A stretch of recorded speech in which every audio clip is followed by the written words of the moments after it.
할렐루야. 반갑습니다.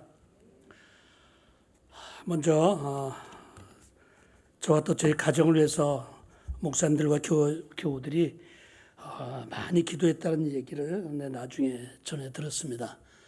그 기도가 쌓여서 결국은 하나님께서 하나씩 맺혔던 것들을 풀어주시는구나, 그것을 제가 느낄 수가 있었습니다. 너무너무 감사를 드립니다. 제가 이번에 한국에 체류하는 동안 제 나름대로 한번 몇 가지 기록을 세웠어요. 첫째가 제가 섬기는 교회가 아닌 교회에 가서 제일 많이 예배를 드렸어요. 그 다음에 두 번째 기록 경신이 뭐냐면, 이건 뭐 기록이라고 얘기를 해야 될지 모르겠습니다만, 하여튼 간에 한국에 체류를 제일 오래 했습니다. 86년 제가 8월 달에 호주에 도착했었는데, 그 뒤로 이제 선교대회라는 걸 11년 만에 한국을 나갔었고, 그 다음에 이제 선교대회 때 보통 가면은 맥시멈 한 2주 정도 머물다가 선교대회 마치고 돌아오곤 했었는데, 하여튼 이번에는 무려 횟수로 2년이고 또 개수로는 14개월, 그 다음에 또 잠깐 왔다가 또 다시 나가는 이런 거 합치니까 한 2년간 한국에 체류하게 되었습니다. 또 한 가지 부끄러운 기록인지 모르지만은 췌장 수술을 했습니다. 제 아내가 대장암 수술을 받고 저는 또 허리 척추 수술을 받아서 오늘 제가 복대를 안 차고 한번 나와봤습니다. 하나님께서 끝까지 잘 함께해 줄 줄 믿습니다. 아무튼 간에 여러분들에게 다시 한번 목사님과 성도들의 기도에 감사를 드립니다. 비대면 예배로 인해서 얼마나 불편한 것이 많은지 이루 말을 다 할 수 없지만, 그러나 비대면 예배 기간 동안 또 깨달은 것도 많습니다. 뭘 깨달았는가? 우리가 그렇게 그냥 서로 피부를 맞대고 옆에서 침튀겨가며 몸으로 찬양하고 그렇게 뜨겁게 하나님 예배하던 그게 당연한 줄 알았더니 그게 당연한 게 아니었구나. 그리고 그 시절이 얼마나 그리운지 몰라요. 참 우리가 예배의 소중함과 성도들 간의 그 떡을 나누며 교제하는 그 교제가 그렇게 그리울 줄은 꿈에도 몰랐습니다. 그렇게 통제를 받다 보니까 뒤늦게 깨닫게 되더라고요. 자식이 부모에게 물론 효조도 하겠지만 부모님 돌아가신 뒤에 비로소 청개구리 모양 좀 더 효도할 걸 하는 그런 걸 깨달은 것 같은 그런 비슷한 깨달음이 아니었나, 그런 생각을 해봅니다. 그런데 하여튼 우리가 하나님을 믿기 때문에 하나님을 믿는 성도들에게는 아까도 잠깐 목사님들하고 나눴지만 그게 터널을 통과하는 시간이다, 이렇게 생각해 보면은 우리가 그것을 기쁨과 감사함으로 찬양하며 또 기도하면서 그 과정을 지나갈 수 있다, 그렇게 생각을 합니다. 이 하나님을 모르는 사람, 자기 능력과 자기 실력으로 문제를 해결하려고 하면은 계속해서 어떤 때는 동굴 속으로 들어가는 거지만, 갈수록 캄캄하지만, 제 강원도 쪽을 한번 이렇게 운전하면서 나가다 보니까 왜 터널이 이렇게 많은지. 근데 터널을 지날 때마다 아주 마음에 확신하는 게 하나 있어요. 이 터널이 길고 짧은 차이는 있지만 결국은 터널은 끝이 나고 환한 빛으로 나올 때가 있다는 거죠. 우리가 아는 것처럼 유명한 말씀, 로마서 8장 28절 말씀 있지 않나요? 우리가 하나님을 사랑하기 때문에 우리 하나님은 반드시 우여곡절 과정은 겪게 하지만 그것이 기쁜 일이든 슬픈 일이든 어려운 일이든 간에 결국은 합력하여 선을 이루게 만들어 주신다는 것입니다. 그 소망이 있기 때문에 어려움 중에도 우리가 낙심하지 않고 절망 가운데 빠지지 않고 다시 소망을 향해서 나아갈 수 있다는 것입니다. 실제로 농사 짓는 분들 말씀 들어보면요, 우리가 뭐 캠핑을 가거나 야외를 가면 날씨가 좋아야 되겠죠. 근데 농부들의 얘기를 들어보면 날씨가 햇빛 나는 날씨만 있어서는 결실이 제대로 맺어지지 않는다는 것입니다. 농부들 얘기하면 진짜 충실한 튼실한 곡식을 얻으려면 비 오는 날도 있어야 되고 바람 부는 날도 있어야 되고 구름 끼는 날도 있어야 된다는 것입니다. 그게 어쩌면 우리 인생길의 원리와 똑같지 않은가, 그런 생각을 해봅니다. 막상 어려움과 시련을 사람이 경험하게 되면요, 그때 신기하게도 나보다 더 어려운 사람이 있다는 것을 깨닫게 되고요. 그리고 이웃을 돌아보는 눈의 시야가 넓어져요. 그리고 그런 일을 통해서 그분들이 저를 포함해서 더 지금보다 성숙한 인격으로 이렇게 나아가게 되더라는 것입니다. 사람의 룰랄라 늘 행복하고 기쁜 일만 많으면 좋은 것 같지만 사실은 그런 일을 통해서 우리가 성숙해지고 깊어지기보다는 대부분 어려운 시련과 어떤 문제를 통해서 그걸 통과하면서 우리가 성숙해지고 더 인격적으로 깊어지는 막 그런 일들이 생겨나지 않나 그런 생각을 해보게 됩니다. 그래서 야고보서 우리가 아는 것처럼 너희가 여러 가지 시험을 당하거든 오히려 기쁘게 여기라. 기쁘게 여기라. 뭐 또라이가 돼서 그런 말하는 건 아니잖아요. 실제로 그런 기쁘게 여기라고 하면 그 이유를 말씀하시기를 그를 통해서 너희가 인내를 배우게 될 것이고 인내를 또 온전히 이룸을 통해서 결국은 조금도 부족함이 없는 그런 아주 참 성장한 그런 인품을 가진 사람으로 변화될 수 있다는 것입니다. 제가 이 인사법은 비행기 타고 가서 돈 주고 배운 건데요. 한번 써먹어 보겠습니다. 써먹을 기회가 없었는데 옆에 사람들에게 이렇게 서로 좀 멀리 떨어져 있지만 인사를 이렇게 하세요. 오늘 보니 참 품격이 좋아 보이십니다. 이렇게 한번 하세요. 그냥 좀 멀어도. 참 훌륭해 보이십니다. 훌륭해 보이십니다. 그 다음에 좀 따라서 좀 큰 소리를 해주세요. 당신의 그 훌륭함이 죄라면 당신은 사형감입니다. 우리가 대짜고짜 만나죠. 당신 사형감입니다. 그러면 기분 되게 나쁘죠. 그런데 그 앞에 어떤 수식어가 들어가니까 그것 때문에 우리가 사형감이라는데도 우리가 모자라는 사람도 아닌데 이렇게 서로 즐겁게 웃지요. 제가 하노이에 한번 그 선교 일로 갔다가 그 여행사 건물을 들어가는데 거기 건물에 들어가서 교회도 아닌데 액자에 딱 걸리는 액자가 그걸 좀 부탁을 해서 할 걸 잘못했는데 보니까 언제 한번 제가 그걸 한번 말씀드린 적도 있어요. 거기 보니까 good, G-O-O-D, 그 다음에 마이너스 God, 니코로 제로 이렇게 되어 있고요. 그 밑에는 제로, 그 다음에 플러스 God, 니코로 good 그렇게 되어 있더라고요. 근데 저는 그 액자를 딱 보는 순간 갑자기 그냥 메시지로 다 와닿더라고. 그게 아마 본능적인 직업병인가 봐요. 그래서 거기서 한참 서서 그것을 바라봤더니 그 여행사 직원이 저 그림을 아세요? 뜻을 아세요? 그 액자 앞에서 이렇게 오래 서서 묵상하는 사람 처음 봤대요. 근데 그게 참 그런 것 같아요. 아무리 세상 사람들이 판단 기준으로 좋아 보이는 인물 혹은 좋아 보이는 상황이라 할지라도 거기에 하나님이 마이너스 God 되면 그 인생은 니코로 꽝이요. 아무것도 아니는. 그러나 세상이 알아주지 않는 사람이라 할지라도 그가 비록 아무도 알아주지 않고 유명하지 않는 사람이라 할지라도 오늘 찬양의 가사에 보니까 그런 가사들을 실렸는데요. 거기에 하나님이 어태치가 되셔서 하나님이 도우시고 하나님이 인도하시면 하나님 보시기에 좋았더라 라고는 그런 인생으로 대역전의 역사가 일어난다는 거죠. 그러니까 하나님의 생각과 사람의 생각이 다릅니다. 전 창세기를 읽다가도 그런 걸 여러분들 아시겠지만 우리는 하루의 일과를 아침부터 저녁으로 그렇게 시작하고 마무리하는 걸로 알고 있죠. 아침 시작, 저녁 마무리. 근데 성경은 안 그렇잖아요. 저녁이 되고 아침이 되니 첫째 날이니라. 근데 그것도 가만히 보면 묵상해 보면요. 의미가 많아요. 우리는 하하호하고 시작했지만 만약에 아차하면 그냥 아무것도 아닌 어둠으로 끝나버리는데 하나님이 하시는 일은 그렇지 않아요. 어두운 인생이라 할지라도 어둠을 시작했다 할지라도 하나님이 개입하시고 도우시면 밝은 아침이 되는데 그렇게 해석이 되니까 이것도 감사하고 저것도 감사하더라는 것입니다. 저는 하여튼 시험을 통해서 우리가 인내를 배우고 조금 더 부족함이 없도록 하나님이 하시기 위해서 때로는 우리에게 예기치 않은 어려운 일을 겪게 할 때도 있다고 생각을 해봅니다. 제가 82년도, 86년도까지 사우디 중동에서 회사 근무를 한 적이 있는데 그때 한번 그 차를 타고 가다가 아주 대형 사고를 한번 난 적이 있으면 차가 한 서너 바퀴 굴렀어요.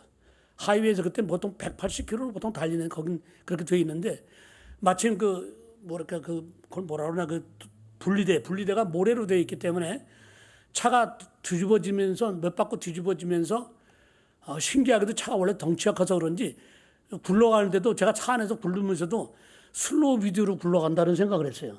이게 과당땅 하지 않고 천천히 이렇게 덜커덩 이렇게 굴르더라고요. 정신을 바짝 차렸죠. 처음엔 정신 잃었다가 차렸는데 그런 이제 병원으로 응급차가 와서 실려가는데 그때 의사가 몸을 테스트하는데 뭐 바늘로 푹 찌르더라고. 아프냐고 물어보더라고. 근데 찌를 때마다 아파 죽겠어요. 아프다고 그랬어요. 근데 그 의사가 뭐라고 말하냐면 아프다니 다행입니다 그러더라고. 그 말이 무슨 말인가 했더니 나중에 보니까 신경이 죽지 않았다는 거예요. 그렇게 뭐 충격을 많이 받았지만 신경이 다 살았다. 그리고 또 당신은 머지않아 빠른 시일 내에 회복이 가능하다는 거예요. 근데 그게 뒤늦게 어려움을 당하고 나니까 그 의사의 말이 생각나는 게 아프다니 다행이구나. 여러분 아픈 일이 있는 게요. 우리 편에서 볼 때 힘들고 괴롭지만 하나님 편에서 우리를 내려다보실 때 아픈 사건, 아픈 일이 있는 게 다행이 될 수 있고요. 하나님께로 더 가까이 다가가는 계기가 될 수 있다는 것입니다. 믿으시길 바랍니다. 그래서 우리는요. 형통할 때, 내 뜻대로 잘 돼갈 때 엎드릴 줄 알아야 돼요. 그 옆에서 잘한다고 박수 쳐줄 때, 잘한다 박수 칠 때 우쭐대면 안 됩니다. 나보다 남을 낮게 여기는, 그리고 예배 낮은 자리로 내려올 줄 아는 그런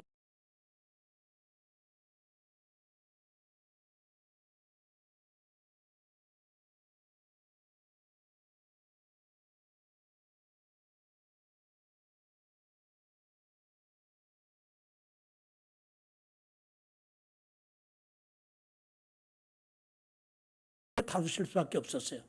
그래서 그 나답과 아비후가 다른 불로 분향했을 때 그 자리에서 그냥 불에 태워 죽여버린 사건을 보게 되는 것입니다.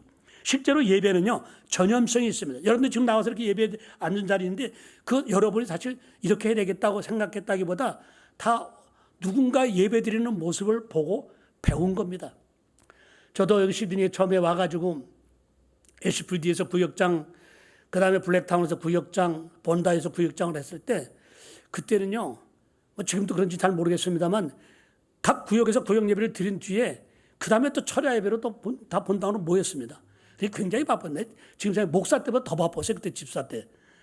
그렇게 해서 모여서 예배를 드릴 때 구역장이 빠지는 건 생각할 수가 없죠. 왜냐하면 구역원들 딱 오면 자기 구역장 왔나 안 왔나 일단 먼저 보니까. 그러니까 이 구역원들, 하나님을 의식해야 되는데 구역원도 또 알게 모르게 의식을 해요.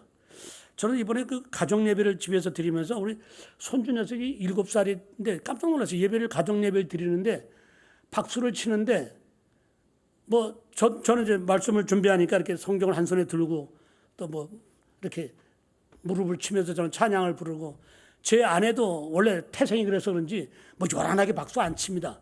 이렇게 무릎을 치면서 찬양을 부르는데 아니 7살 먹은 손주 녀석이 어떻게 박수를 치냐면 이건 이제 제가 기도원에서 권사님들 하는 스타일이거든요. 그렇게 박수를 치더라고요. 그래서 너 어디서 그거 박수 그렇게 하는 거 배웠냐? 그런데 이렇게 권사님들이 이렇게 하셨다 이거야. 그래서 그걸 배웠다는 거예요, 자기가. 제가 지금 미안한 게 뭐 그렇게 안 해도 된다. 그 얘기를 안 했지만 제가 안 하니까 이제도 처음에 그렇게 하다가 쭈삣쭈삣 자기만 막 이러니까 쭈삣쭈삣 조금은 좀 사라졌어요. 그런데 예배는 전염성이 있구나. 전염성이 있어요. 그 보면 특별히 예배 그 복장도요. 복장도 좀 가급적이면 뭐 화려한 복장이 아니잖아요. 예배 복장으로 신경을 써야 되고요. 예배 시간 엄수하는 것도 그렇고요. 예배의 모든 태도가 정말 왜냐하면 그 옆에 사람이 그걸 보고 배우고 따라하게 되어 있어요. 그 예배는 그만큼 전염성이 있습니다. 어떻게 예배를 드리는가? 그 우리가 다 보고 배운 겁니다. 알게 모르게. 그렇기 때문에 내가 편한 것으로 기준 삼지 말아야 되는 것입니다. 어떤 분은 그렇게 얘기하면 형식이 뭐 그렇게 중요합니까? 내용이 중요하지요. 맞는 말입니다. 맞는 말이지만 경험적으로 볼 때 형식을 너무 무시하다 보니까 나중에 내용까지도 침범이 되고요. 내용마저 시들시들해지는 것을 겪을 때가 있다는 것입니다. 그래서 우리가 형식에다 집중하지 하자 그것은 아니에요. 그러나 형식을 무시하지 말고요. 예배의 모든 최선을 다하는 그러니까 외형적인 최선을 일단 다할 때 거기에 또 우리 내용적인 것으로 접근할 수 있는 길이 열린다는 것입니다.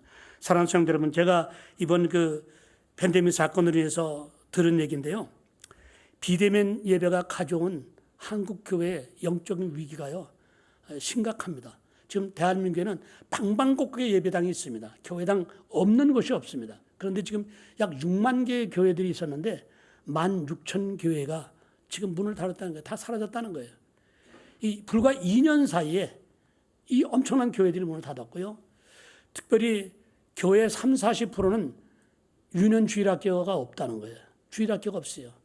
이거는요 굉장히 참 어두운 시그널입니다. 앞으로 교회의 미래가 걱정되는 그런 시그널이라고 안 할 수가 없어요. 그래서 우리가 이 아이들에게도 정말 교회 학교에 집중적인 우리가 관심과 기도가 필요하고요.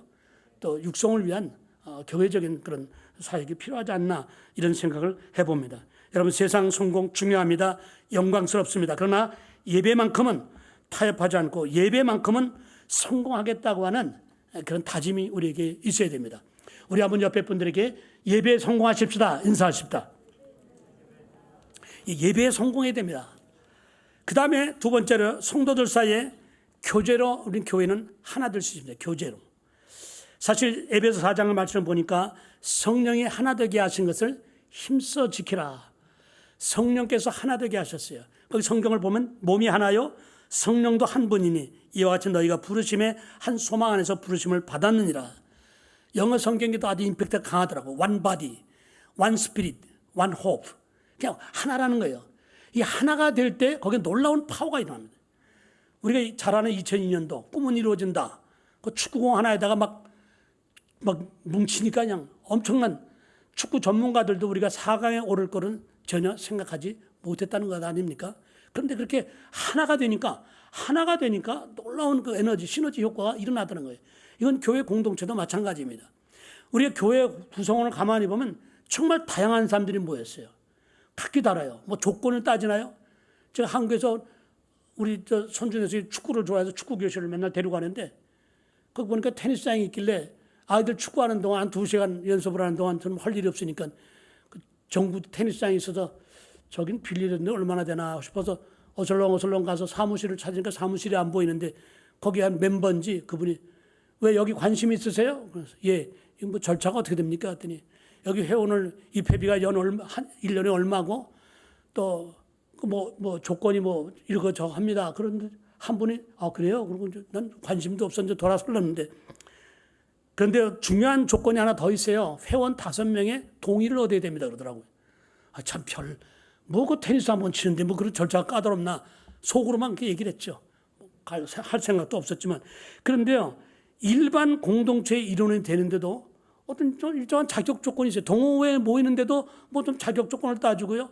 제가 아는 충청 향후회, 뭐 호남 향후회, 그거 다 거기 지역 사람들이 모여서 된 모임들 아닙니까? 일종의 자격 조건인데 교회는 어떻습니까?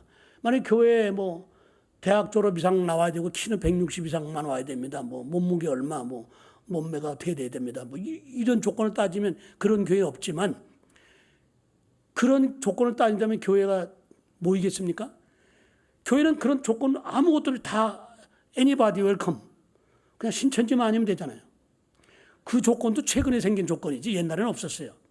아무튼 간에 교회는 다양한 사람들이 그렇게 모입니다. 그런데 그 사람들이 모여서 한 공동체를 이루어간다. 이게 신비합니다. 그 두 가지죠. 예배와 하나님 앞에 드리는 예배와 성도 간의 교제를 통해서 하나가 되는 거예요. 이 각기 다른 사람들이 하나가 된다는 것은 이건 생각할수록 신비로운 일입니다. 신비로운 일이에요. 그러다 보니까 물론 가끔 이합집산 깨어지는 공동체도 생기는 현실이 있는 것을 봅니다. 전도하다 보면 가끔 받는 질문들이 있지요. 뭐 대부분 성경에 대해서 의문이 생긴다. 예수님이 전 마음에 안 든다. 그런 분들은 사실 거의 없습니다. 그들이 한결같이 묻는 대다수의 질문이 아니 교회는 왜 그렇게 싸우고 갈라지고 그럽니까? 아니 하나님을 믿는다면서 왜 이렇게 파는 많습니까? 여러분 그런 질문을 받을 때 여러분들은 어떻게 대답하는지 모르겠어요. 글쎄 말이에요. 나도 그게 좀 마음에 안 들어요. 뭐 뒤통수 긁으면서 그렇게 대답하면은 그건 우리가 말려 들어가는 거예요. 그분 전도하기에는 굉장히 시간이 걸립니다. 그러니까 성경에도 베드로전서에 언제든지 우리가 어떤 상황에 대비할 수 있는 준비된 그 대답이 있어야 돼요. 준비된 대답이 있어야 된다는 것입니다. 저는 그런 질문을 받을 때 그런 생각을 해요. 마태복음, 마가, 누가, 요한복음이 사복음서가 사실 예수님의 생애에 대해서 조명하고 예수님이 하신 일에 대해서 집중적으로 조명하는데 조금씩 각도를 달리한 거예요. 근데 뭐 복음서 하나면 되지 왜 사복음서냐? 그런 질문하는 사람 앞에 그렇게 대답한 적이 있어요. 오히려 사복음서를 통해서 우리가 눈으로 볼 수 없는 하나님을 어느 정도 입체적으로 우리가 느낄 수 있는 장점이 있다. 교회 교파가 많은 것고 또 뭐 여러 가지 생각이 다른 사람들이 서로 의견을 달리하는 그런 부분도 오히려 그분들이 생각이 잘못됐다기보다는 부정적으로 보면 그렇지만 긍정적인 측면에서 보면은 서로 다양한 의견들을 우리가 들을 수 있기 때문에 오히려 입체적으로 우리 하나님을 더 가까이서 뭐 완벽한 하나님은 100% 느낄 수는 없다 하더라도 하나님을 입체적으로 우리가 느낄 수 있는 그런 계기가 되기 때문에 오히려 나는 긍정적으로 본다. 이렇게 답변을 할 필요가 있다는 것입니다. 그런데 아무튼 간에 왜 우리가 전도 물론 해야지만 실제적으로 저는 그런 생각을 해요. 교회 공동체 어느 교회든 간에 그 교회 공동체가 정말 사랑으로 똘똘 뭉쳐 하나가 되어 갔고요. 아무리 바깥에서 세상적으로 살던 사람이라 하더라도 교회 공동체 안에 들어와서 녹아져서 그들이 성령을 체험하고 하나님의 은혜를 체험하고 그 안에서 변화되는 이런 일들이 교회 안에서 계속 일어나면 우리가 굳이 밖에 나가서 전도 안 해도요. 그런 소문이 밖에 터져나가면 밖에 있는 사람들이 궁금해서라도 기웃거리게 되고 교회로 결국은 들어오게 되지 않겠나 이런 생각을 할 때가 많습니다. 사실 초대교회 사도행전에 보면 초대교회가 그랬어요. 네것 내것 없었다는 거 아닙니까? 서로 공유했습니다. 뭐 그 단계까지 나가려면 굉장히 어렵겠지만 아무튼 간에 교회 안에서 그런 변화가 일어나면 사람이 변하면 그런 역사들이 일어나고 그러면 바로 밖에 세상 사람들은 관심을 기울여 결국은 교회에 들어오게 되어 있다는 것입니다. 그래서 왜 성도가 하나가 되어야 되는가? 우리는 왜 우리가 하나가 계속 되도록 노력해야 되는가? 이걸 알아야 되는데 내 소원이 아니에요. 목사님의 소원이 담임 목사의 소원이라기보다 예수님이 원하시는 거예요. 예수님께서 요한복음 17장 11절에 보면 거룩하신 아버지 내게 주신 아버지의 이름으로 그들을 보존하사 우리와 같이 그들이 누구예요? 멤버들이 하나 되게 하여 주시옵소서. 이게 예수님이 땅에 계실 때 하나님 앞에 올려드리던 기도였다는 것입니다. 자, 이런 맥락으로 볼 때 성도가 교회 공동체 안에서 하나 되도록 지속적인 노력을 기울이는 일은 우리 성도들이 마땅히 해야 할 일 중에 하나라는 것입니다. 그래서 고린도전서 12장 27절에 보니까 우리가 그리스도의 몸이여 지체의 각 부분이라고 그랬습니다. 근데 우리가 하나 되는 일이 자동으로 되어지냐? 그랬으면 좋은데 안타깝게도 자동으로 되어지지는 않습니다.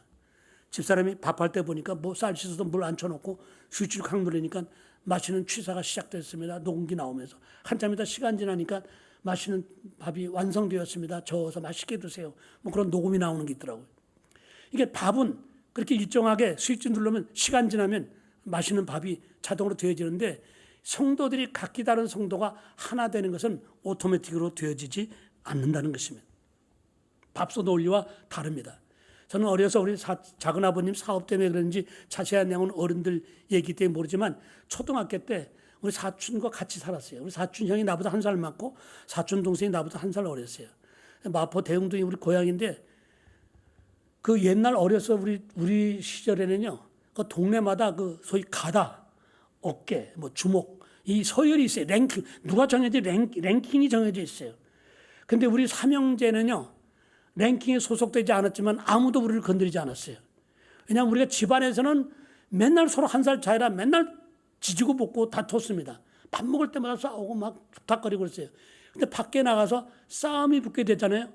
우리는 순식간에 합체가 됩니다. 그래가지고 다른 애들이 우리를 건드리지 못했어요. 그래서 우리는 항상 셋이 몰려다녔어요. 근데 내가 지금 가만히 말씀을 준비하면서 생각해 보니까 그때 예수 믿기 전인데 예수 믿기 전부터 우리 형제들은 성경적 공동체를 이루는 연습을 했구나. 그런 생각을 하게 되더라고요. 그러다 보니 성경을 보니까 성경에도 에베소 6장 10절에 그런 말씀이 있더라고요. 우리의 씨름은 혈과 육을 상대하는 것이 아니요 통치자들과 권세들과 이 어둠의 세상 주관자들과 하늘에 있는 악의 영들을 대함이라. 그러니까 아군과 적군을 분별할 줄 알아야 돼요. 요즘 솔직히 대한민국 정치판을 보면서 우려되는 부분이 많습니다. 진짜 우리가 경계될 적이 코앞에서 미사일을 쏘아대는 이런 심각한 상황인데요. 이게 진짜 적이 누군지 모르고 아군끼리 지금 서로 총질을 하고 있는 그런 모습에 참 위험하게 짝이었고 아슬아슬해요. 우리가 전쟁을 경험한 세대들은 정말 아슬아슬하다고 느끼지 않을 수가 없습니다. 전쟁이 일어나겠는가? 여러분 전쟁이 일어나겠는가? 그러다가 일어난 게 전쟁이에요. 그렇기 때문에 우리는 정말 진짜 적이 무엇인지 알아야 돼요. 우리 믿는 사람들은요. 이 공중 권세 잡은 악한 영들과의 영적 싸움, 이게 영적 전쟁의 실체라는 것을 바로 알아야 돼요. 사실은 지금 눈앞에 나타나는 모든 현상, 정치판의 현상이든 간에 국가의 위기 이런 것도 그 배후로 들어가 보면 결국 영적인 세계의 그런 악의 영들의 그 활동과 무관하지 않다는 것입니다. 그때 우리가 신앙으로 말씀으로 무장해서 정말 기도할 때도 그런 영적인 세계를 우리가 바로 이해하고 우리 기도를 바르게 할 필요가 있다는 것입니다. 아주 공동체 안에는 각자 생각이 다릅니다. 목표, 문제를 다루는 방법이 다 다를 수가 있습니다. 그러면 이 서로 다른 것을 하나로 묶을 수 있는 그 원칙이 있어야 되는데 그 원칙이 뭡니까? 오늘 고린도서 12장에는 지체의식이라고 우리에게 가르쳐주고 있습니다. 지체의식이라는 말은 다른 말로 우리는 한 지붕 밑에 있는 한 가족이라는 것입니다. 가족. 여러분 가족할 때 뭘 느낍니까? 아마 여러분들 그 수십 년 만에 만났던 이산 가족 상봉하는 모습을 텔레비로 본 적이 있을 것입니다.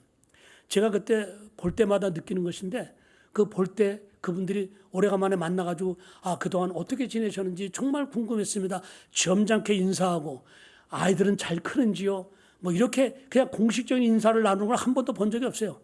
그냥 그분들은 끌어안고 그냥 우는 거예요. 울기만 하는 거야 냅다. 근데 저는 그 울음 속에 수많은 대화들이 오고 가고 있다고 나는 생각해요. 우리가 그걸 그 실수를 하지 못해서 그렇지 그 울음 속에는 대화가 필요 없는 거예요. 그냥 울면서 서로 마음이 통한다. 그게 뭐예요? 가족이에요, 가족. 가족 개념을 제일 잘하는 사람이 좀 안타깝게도 조폭들이에요. 그들이 추구하는 이념이나 그 스타일은 우리가 배우면 안 되지만 어떻게 보면 그 가족 개념, 한 조폭이 잡혀서 감옥에 들어가게 되면 그 가족을 책임지는 막 그런 그 조폭 세계의 그 시스템이었던 이런 거는 어떻게 보면 교회가 좀 그런 시스템만 그 정신이나 그 목표 이런 건 닮으면 안 되죠. 하여튼 그렇습니다. 그래서 우리는 왜 하나님께서 이렇게 각기 다른 사람들을 하나 되도록 그렇게 원하시고 있는가? 이걸 우리가 알 때 에베소 4장 7절에 보니까 하나님 우리 각 사람에게 그리스도의 선물의 분량대로 은혜를 주셨다고 그랬어요. 분량대로 은혜를 주셨다. 분량대로 주셨다는 것은 똑같지 않다는 것입니다. 다 하나님이 주시는 은사가 다른 거예요. 다 달라요. 똑같지 않았다는 거예요. 그러니까 왜 다르게 하셨을까? 이유는 한 가지입니다. 누구 하나에게 몽땅 주면은 기고만장하니까 이게 세퍼레이트 해가지고 나눠준 거예요. 각각 다르게. 그러니까 서로 협력하라는 거예요. 그래서 하나님이 각기 분량대로 다르게 주셨다는 것입니다. 그러면 저는 오늘 몇 가지만 같이 나눠볼까 하는데요. 첫째로 뭐가 다른가? 여러분 저를 따라서요. 은사가 다릅니다. 예, 각자의 주신 은사가 달라요. 그래서 남의 은사를 무시하거나 폄하하거나 그렇게 경쟁으로 생각하는 것은 옳지 않습니다. 다르게 주신 이유는 말씀드린 것처럼 서로 협력하도록 하기 위해서 하나님 은사를 다르게 주셨어요. 어떤 사람은 음악적인 재능이 있어요. 어떤 사람은 또 다른 문학적인 재능이 있는 사람이 있고요. 가만히 보면 각각 다 재능들이 있어요. 우리 그 재능을 잘 개발해서 그 재능을 각기 다른 재능이 하나 그 하모니를 이룰 때 거기에 놀라운 시너지 효과가 일어날 수 있습니다. 실제로 그런 뭐 비슷한 예를 저도 사역하면서 경험해 봤는데 한 성도가 교통사고가 나서 신방을 하게 됩니다. 그럼 뭐 낮에 시간 많은 사람은 주로 권사님들이 시간 많잖아요. 남자들은 다 일을 걸어갔으니까. 권사님들 모시고 신방을 가는데 차 안에서부터 한 권사님은 가면서부터 계속 울어. 어째 그냥 김 집사가 그렇게 다쳤으니 어떡하는 거 좋나. 계속 그냥 눈물을 막 쏟아요. 이분은 긍휼의 은사요. 그냥 긍휼이 얼마나 해. 그러니까 병원에 들어가자마자 병원 입구부터 계속 울는 거야. 그런가 하면 또 한 권사님은 가서 그 누워있는 김 집사를 보고 김 집사 치료 빨리 잘 받고 치료에만 집중해. 낫는 데만 집중해. 내가 애들을 다 돌볼 테니까 학교 픽업이라든가 애들 밥 챙겨줄 테니까 그 신경 쓰지 말고 김 집사는 집안일 신경 쓰지 말고 치료에만 전념해서 빨리 낫도록 해. 나는 이분은 사랑의 은사 아니면 회사 용어로 기획의 은사를 가진 분이라고 생각해. 참. 근데 하나 또 권사님은 그래요. 좀 찬물 껴있는 것 같아. 오버스피드 하다가 사고 났다며. 내가 뭐라래 평소에 좀 교통법 잘 지키라고 그랬잖아. 좀 이렇게 분위기를 좀 깨는 것 같지만, 근데 그분에게는 또 그 교육의 은사예요. 그분은 가르침의 은사가 있는 분이에요. 이걸 그렇게 우리가 부정적으로 볼 것이 아니라 은사적인 측면에서 조명해 보면 뭐 나쁜 게 하나도 없는 거예요. 다 각기 다르다는 것입니다. 또 두 번째로 어떤 은사가 다릅니까? 인간적인 배경이 달라요. 자라온 습관, 이게 다 다르지 않습니까? 제가 뉴카슬 개척을 처음 했을 때 예배당이 없으니까 교회당을 빌리러 그 호주 목사님들 만나러 많이 다녔어요. 그때도 뭐 지금도 그렇지만 영어가 짧아가지고 우리 딸 영어 잘하는 딸을 데리고 통역관으로 데리고 다녔죠. 근데 그때마다 제가 딸에게 구사리 먹은 게 있어요. 아빠, 지금 목사님이 얘기하시는데 왜 아빠는 딴 데를 보고 있어요 그래. 근데 우리는 어려서요. 내가 지금 소위 갑과 을이라면 내가 을이잖아요. 이 갑이 얘기를 하는데 어떻게 눈을 빤히 쳐다보고 있어요. 그 어른이 얘기하면 옛날에는 그냥 우리는 눈을 내리깔고 귀는 듣지요. 근데 이렇게 눈을 빤히 쳐다보고 그러는 거는 좀 건방지게 느껴졌어요. 내 딸은 겸손하게 한다고 고개를 숙이고 말을 듣는데 우리 딸아이는 여기서 교육받은 애들은 대화를 하면 눈을 마주보고 얘기를 해야지 왜 안 보느냐는 거예요. 우리 딸이 시집을 가는데 결혼해서 사위가 와서 처음에 우리 집에 와서 밥상머리에서 밥을 먹다가 갑자기 휘저리 꺼내더니 코를 그냥 얼마나 세게 푸는지 휑 푸는데 밥 먹다 막 밥숟가락이 깜짝 놀랐어요. 이게 뭐야, 뭐 하는 짓이야. 그런데 지금 보니까 우리 외손주가 그러더라고요. 얘는 이제 사위는 이제 우리 세대가 그런 걸 좀 동의하기 어렵다는 걸 알아서 그런지 지금은 보는데 하여튼 처음엔 그랬어요. 뭐 이게 그게 자라온 그 문화 관습이 다른 거예요. 언제 얘기했나 몰라요. 처음에 저 멜번에서 어느 골프장에 가서 골프를 치는데 치다 보니까 그 다리 밑에 뱀이 지나가더라고요. 자네는 나는 놀래가지고 그냥 골프 가방을 놓고 돌을 집어서 막 집어던졌어요. 막 돌멩이로. 막 집어 뱀은 못 맞추고 뱀은 도망갔어요. 그 돌멩이 아직 남아서 돌멩이 들고 씩씩 숨을 몰아쉬고 있는데 이러고 보니까 저기 호주 할아버지가 아까부터 나를 쳐다보고 계셨어요. 그 눈이 마주쳤어요. 그래서 내가 여기 뱀이 있다 그랬어요. 그러면 저는 거기 뱀 있냐? 그러고 막 달려오실 줄 알았어요. 그래서 나를 이러더라고요. 애 부르지 강아지 부르지 불러요. 그 제가 돌을 들고 멋쩍어서 이렇게 앞으로 다가가니까 그분이 첫 마디 하더라고요. 뱀이 너를 공격했냐 그러더라고요. 나는 그 말에 그날 돌멩이를 든 채로 그냥 멘붕이 됐어요. 뱀이 너를 공격했냐? 그 답을 못하고 있으니까 뱀이 너를 공격하지 않았는데 너는 왜 뱀을 죽이려고 그러냐. 그때 제가 그 소위 문화 충격? 그걸 느꼈어요. 아, 그렇구나. 이분들은 모든 걸 자연 관리라는 그런 측면에서 보는데 나는 내가 그 뱀을 잡아갖고 뱀탕을 먹으려고 그런 계획은 전혀 없었어요. 그냥 무의식적으로 그냥 주게 된다. 뭐 이런 사명감에 불타가지고 순식간에. 그게 문화 차이구나. 또 우리 어르신들은 옛날 식사를 대접을 잘하고 나서 잘 먹었다 있으시면서 트림을 꺽 하십니다. 근데 호주 사람들 그거 아주 또 기겁을 하잖아요. 이게 문화 차이입니다. 연애할 때는요. 우리 집사람이 오늘 제가 설교한다니까 부담스러워서 못 오겠대요. 꼭 또 자기 얘기를 할 것 같아 느낌에. 그게 없으니까 좋더라고요 나도. 연애할 때 저보고요. 털털한 게 너무 좋다고 그랬어요. 털털한 성격이 당신은 매력이다. 그래서 전 지금도 예나 지금이나 털털하다고 생각을 해요. 근데 목사가 되고 나서부터 계속 저한테 코칭을 하더라고요. 당신은 누구하고 좀 친해지면 그냥 속에 있는 걸 다 집어내는다는 거야. 그 목사로서 좀 가려진 부분이 전혀 없다는 거예요. 당신 그게 매력이라고 그랬잖아. 목회를 안 할 때는 그럴 수 있는데 지금은 목회자이기 때문에 조금은 좀 절제도 하고 좀 그래야 되지 않겠냐. 그렇게 저를 코칭을 하더라고요. 하여튼 간에 연애 때는 내게 없는 것이 상대방에 있을 때 매력으로 보여. 근데 일단 결혼해서 같이 한 지붕 밑에서 한 입을 덮고 같은 화장실 쓰고 그러다 보면요. 나와 다르다는 것이 굉장히 짜증나는 그런 요인이 될 때가 있고요. 그것 때문에 다투고 결국 심지어는 과격한 사람들은 칼나서는 그런 사람도 있다는 것입니다. 그렇기 때문에 우리 공동체 안에서는 서로 다른 사람을 볼 때 저 다른 사람을 내게 이렇게 만나게 해주신 그 이유가 하나님이 저를 통해서 협력을 배우라는 것이구나. 또 나의 어떤 다듬을 부분이 있는가 보구나. 조명받을 줄 아는 막 그런 인식으로 그 상대방의 다른 것들을 소화시킬 수 있는 그런 성숙한 성도들이 되시기를 축원합니다.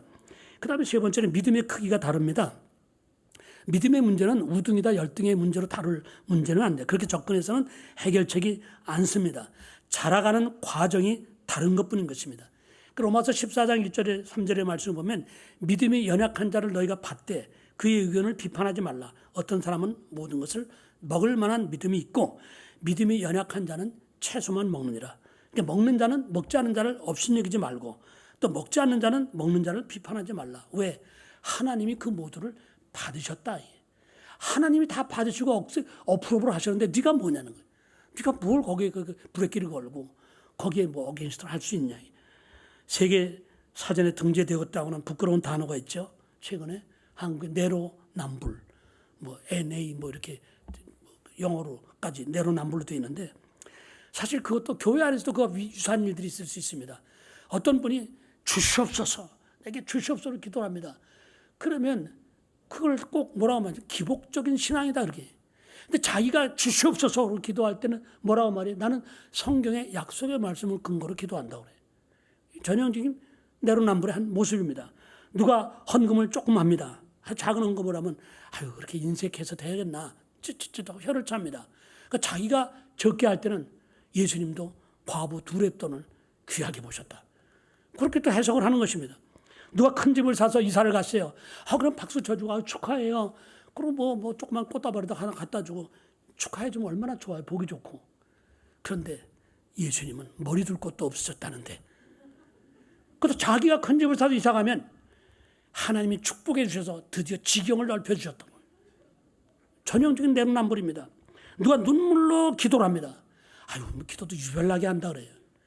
자기가 눈물로 기도할 때는 내 하나님 앞에 간절히 부르짖어 기도했다고 그래요.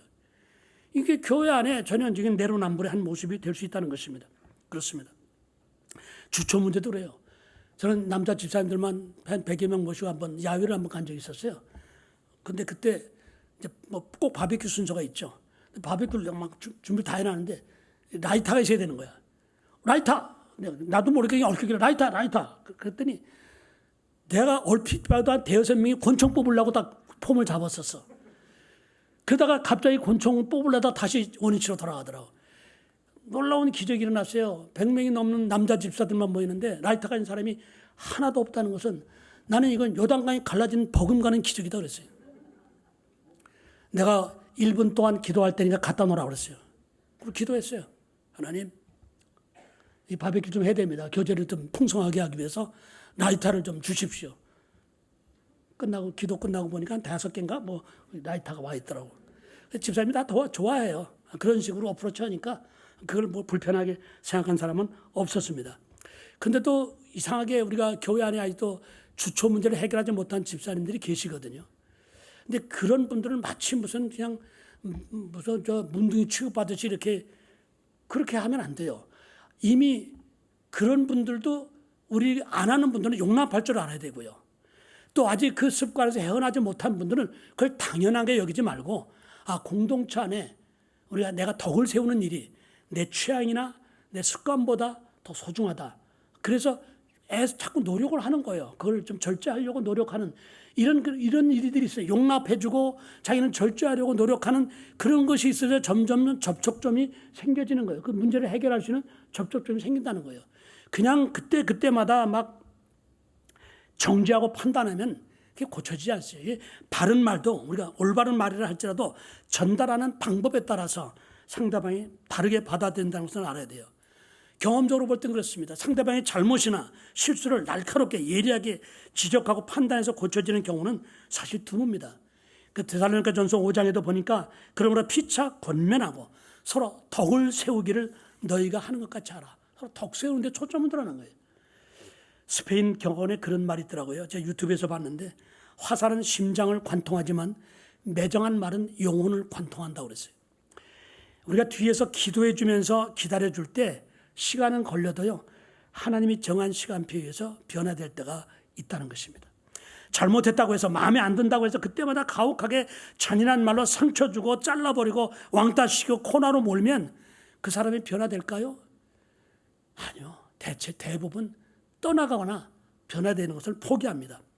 저는 누가복음 15장은 목사들이 설교 기피하는 그 대목이라고 그래요. 왜냐하면 너무나 교회 안 다니는 사람 너무나 탕자의 비유는 돌아온 탕자 이건 너무나 잘 알려진 유명한 비유이기 때문에 그걸로 은혜 끼치기는 어렵다. 그래서 그건 다 회피한다고 그러는데 저는 그럼에도 불구하고 누가복음 15장 같이 하나님 아버지의 사랑을 정말 구구절절 표현한 그런 성경 구절이 또 있을까 싶을 정도로 저는 그 구절에 가끔 매혹됩니다. 거기에 보면 탕자가 주인공이지만 사실은 어떻게 보면 아버지가 주인공이 되어야 돼요. 아버지가 어떤 아버지입니까? 당신을 배반하고 떠난 자식에 대한 하나님의 사랑을 그 아버지 마음을 통해서 표현하고 있지 않습니까? 그 아버지는 아들이 떠나간 그 순간부터 waiting for other, 기다렸다는 거죠. 그 아들을 기다렸어요. 왜 기다렸을까요? 사랑하니까 기다린 거예요. 사랑하니까. 그 아들이 사랑하니까 비록 아버지의 마음을 가슴을 후비고 나갔지만 그래도 아버지는 그래도 그 자식을 사랑하기 때문에 기다린 거예요. 어떻게 하려고 기다립니까? 이놈의 새끼 들어오기만 해봐 다리 몽둥이 분질러 버리겠다. 그러고 기다린 게 아니에요. 회복시켜 주시려고 기다린 거예요. 회복시켜 주시려고.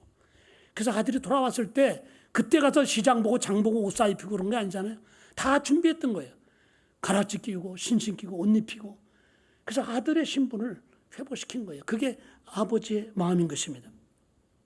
하나님은 죄 지은 인간을 사실 우리는 버림받아 마땅했던 우리지만 하나님 버리지 않고 잘라버리지 않았어요. 그리고 십자가에 올라가셔서 그 맺힌 끊겨진 것을 당신이 죄 지은 사람이 되어서 바로 하나님과 우리 사이를 연결시키셨다는 것입니다. 그렇기 때문에 찬송가 404장이죠. 그 크신 하나님의 사랑 말로 다 형용 못하네. 사실 그 십자가 사랑을 마음에 새기면서 누가복음 15장을 묵상하면서 그 찬양을 부를 때는요. 그 아무리 강팍했던 아니면 다른 일로 분노에 캡사했던 그런 감정이요. 쫙 나도 모르게 사그러지면서요. 하나님의 그 큰 사랑이 말로 다 형용할 수 없다는 그 사랑에 그냥 압도되는 그런 일들이 종종 있습니다. 그렇습니다. 십자가 아래서는 도저히 용서받지 못할 만큼 큰 죄를 지은 사람도 없고 십자가 앞에 섰을 때는 나는 하나님의 용서가 필요 없다 할 만큼 당당한 사람도 없습니다. 그렇기 때문에 우리는 예수님의 소원대로 십자가 아래서 말씀 안에서 성령 안에서 하나가 되어야 됩니다. 왜 그렇습니까? 우리가 몸은 하나지만 지체시 여럿이기 때문에 지체를 보면 지체 간에 분쟁이 없다는 것입니다. 저는 사실 교만한 말인 것 같지만 건강만큼은 혼자 남에게 얘기는 했지만 장담을 했었습니다. 나는 내 나이에 비해서 건강하다. 또 그런 얘기를 주위에서 많이 들었어요. 그래서 건강한 줄 알았어요. 통증이 시작되니까 견딜 수가 없어요. 원인이 어디서 왔는지는 모르겠습니다. 아무튼 저는 생전 처음 등을 12cm나 째는 그래서 인공인대를 갈아 끼고 척추 수술을 받았어요. 제 생애 처음입니다. 수술을 받고 병원에 입원해 있는 동안 제가 하나 깨달은 진리라고 할까? 원리. 위장은 말짱해요.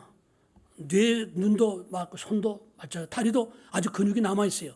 그런데 여기 잔등이를 째다 보니까 그걸 꼬매다 보니까 내 마음대로 움직이면 안 됩니다. 먹는 것도 마음껏 먹으면 안 되고 아무 음식이나 먹어도 안 돼요. 이게 어느 정도 회복될 때까지는 모든 것이 다 절제를 해야 돼요. 그런데 만약에 내 손과 발이 쨍 건 잔등인데 우리가 왜 우리 하던 대로 해야지 평소대로 몸이 그러지 않나요? 몸이 이 잔등이가 수술한 잔등이 그 부분 때문에 모든 내 몸의 지체들이 각기 다른 역할을 하던 지체들이 다 그 수술받은 그 부분 때문에 다 모든 것이 절제가 되고 다 모든 것이 서로 양보하면서 이걸 빨리 회복하기 위해서 하나가 되더라는 것입니다. 그렇습니다. 그래서 오늘 성경 25절에 보니까 몸 가운데서 분쟁이 없고 오직 여러 지체가 서로 같이 돌보게 하셨다고 그랬습니다. 지체는 그렇습니다. 지체는요, 고통이든 그것이 기쁨이든 행복이든 슬픔이든 하여튼 모든 것이 함께하는 데 의미가 있는 것입니다. 만약 한 지체가 아프고 병들었는데 다른 지체가 무관심하다. 나는 그런 일에서 나는 그렇게 안 된 것만 다행스럽게 여긴다. 그러면 그 그 공동체는 신경이 마비되는 공동체예요. 신경이 마비되면요, 어떻게 되는지 피가 안 통하게 돼요. 의사가 저를 물어보더라고요. 피가 통증이 심해서 물어보니까 혼자서 한번 자식들 도움 안 받으려고 제가 혼자 여러 군데 다녔어요.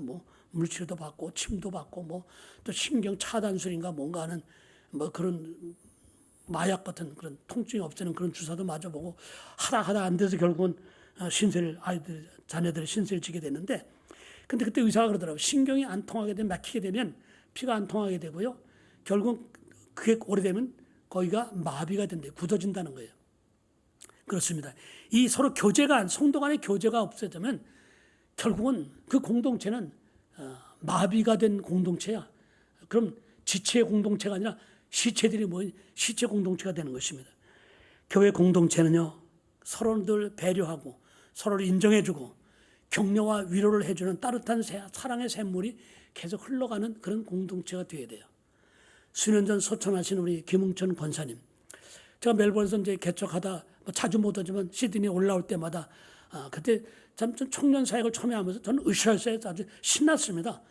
성도들이 매주마다 늘어나면서 아주 저는 목회하면서 이 성도들이 왁샤왁샤하고 모여들면요, 솔직히 힘들지 않습니다. 힘든 거는요, 성도들이 막 교회 사람들이 안 모이고 그럴 때 목사가 힘든 거지, 성도들이 와글와글 막 모이면요 절대로 힘 안 들어요.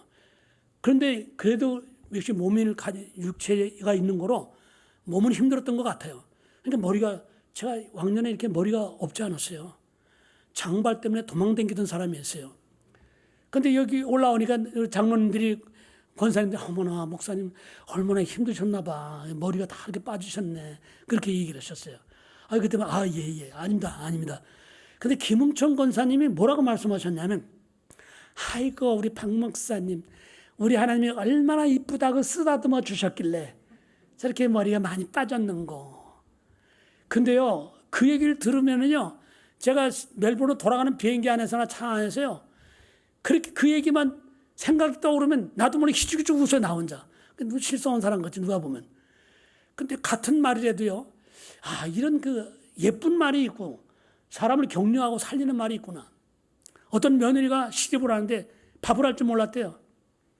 밥을 시아버지 앞에서 밥상을 차리는데 그날따라 이 죽도 아니고 밥도 아닌 이런 이상한 그 밥이 됐대요. 아버님, 제가 이게 밥을 할 줄 몰라서 죄송합니다. 이게 밥이 그냥 죽도 아니고 밥이 됐네, 밥도 아니게 됐네 버리네. 근데 시아버지가 뭐라고 말씀하셨냐면, 아이고 얘야 걱정하지 마라.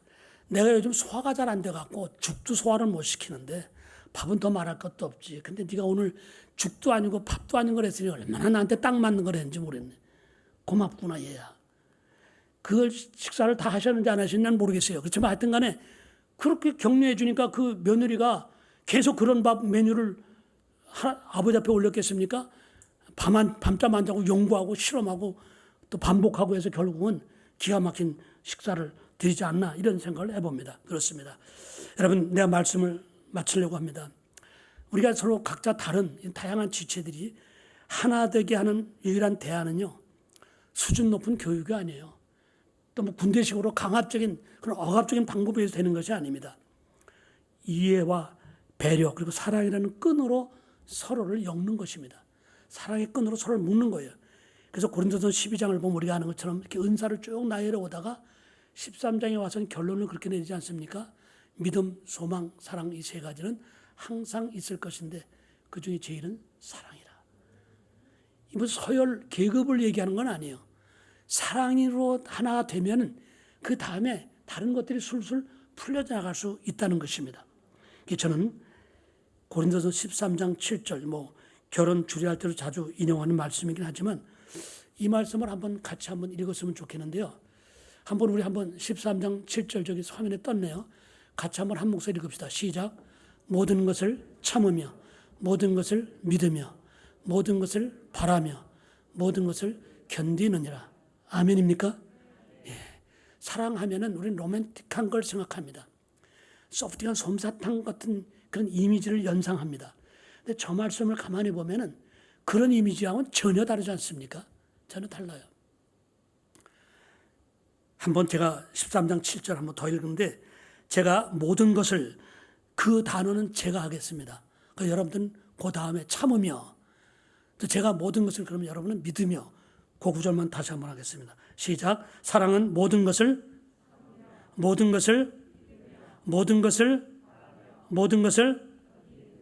그렇게 하겠다고 다짐하시는 분은 아멘. 그래요. 이것이 실천에 옮겨지기 위해서는 내가 먼저 낮아지는 것입니다. 내가 먼저 섬기고, 내가 먼저 손 내밀고요, 내가 먼저 앞장서서 꾸준히 하겠다고 팔 걷어붙이는 그런 사람들이 점점 많아지는 그런 공동체를 주님이 원하시고요. 그런 공동체를 하나님이 크게 들어 쓰실 것입니다. 바라기는 우리 시드니 순복음교회가 그런 공동체의 주인공이 되셔서 시드니 땅을 아름답게 더 멋지게 변화시키는 주역들이 여러분들이 되시기를 예수님의 이름으로 축원드립니다.